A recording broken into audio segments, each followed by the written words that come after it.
লেবাননে রক্তক্ষয়ী আগ্রাসন আর বৈরুতকে ধ্বংসস্তূপে পরিণত করার এক গুয়েজেদ। ইসরায়েলি প্রধানমন্ত্রী বেনিয়ামিন নেতানিয়াহুর এই লাগামহীন যুদ্ধংদেহী রূপ এবার খুদ চটিয়ে দিয়েছে মার্কিন প্রেসিডেন্ট ডোনাল্ড ট্রাম্পকে। মার্কিন সংবাদ মাধ্যম অ্যাক্সিওস ফাঁস করেছে দুই নেতার মধ্যকার এক নজিরবিহীন ও উত্তপ্ত ফোন আলাপের গল্প, যেখানে খলনায়ক নেতানিয়াহুর উপর রীতিমতো চিৎকার করে ওঠেন ট্রাম্প, ব্যবহার করেন চরম অশালীন শব্দ। নেতানিয়াহুকে সরাসরি বদ্ধ উন্মাদ বা ফাকিং ক্রেজি বলে আখ্যা দেন মার্কিন প্রেসিডেন্ট।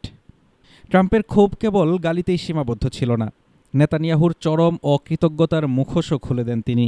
মনে করিয়ে দেন, ট্রাম্পের রাজনৈতিক ঢাল না থাকলে আজ দুর্নীতির দায়ে জেলে পচতে হতো নেতানিয়াহুকে।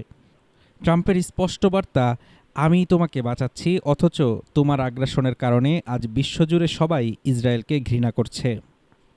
ক্ষমতার লোভে কতটা নৃশংস হতে পারেন নেতানিয়াহু তা স্পষ্ট হয় বৈরুতের একটি পুরো আবাসিক ভবন গড়িয়ে দেওয়ার পরিকল্পনায়। স্রেফ একজন হিজবুল্লাহ কমান্ডারকে মারতে শত শত সাধারণ লেবানিজকে হত্যার এই কুৎসিত ছক রুখে দেন ট্রাম্প। ট্রাম্পের তীব্র চাপের মুখে আপাতত বৈরুতে বড় হামলার পরিকল্পনা থেকে পিছু হটতে বাধ্য হয়েছেন এই যুদ্ধবাজ ইসরায়েলি প্রধানমন্ত্রী। যদিও ট্রাম্পের কাছে ধমক খেয়ে বৈরুতে সেনা না পাঠানোর কথা দিলেও বাইরে এসে সুর বদলেছেন নেতানিয়াহু। আন্তর্জাতিক চাপকে বুড়ো আঙ্গুল দেখিয়ে দক্ষিণ লেবাননে রক্তক্ষয়ী অভিযান চালিয়ে যাওয়ার সাফাই গাইছেন তিনি। ট্রাম্পের এই চরম অপমান আর হুঁশিয়ারি স্পষ্ট করে দিয়েছে, বন্ধুরাষ্ট্রের কাছেও এখন এক চরম খলনায়ক ও উন্মাদের নাম বেনিয়ামিন নেতানিয়াহু, যার ব্যক্তিগত ও রাজনৈতিক প্রতিহিংসার চড়া মূল্য দিতে হচ্ছে মধ্যপ্রাচ্যের হাজারো নিরীহ মানুষকে।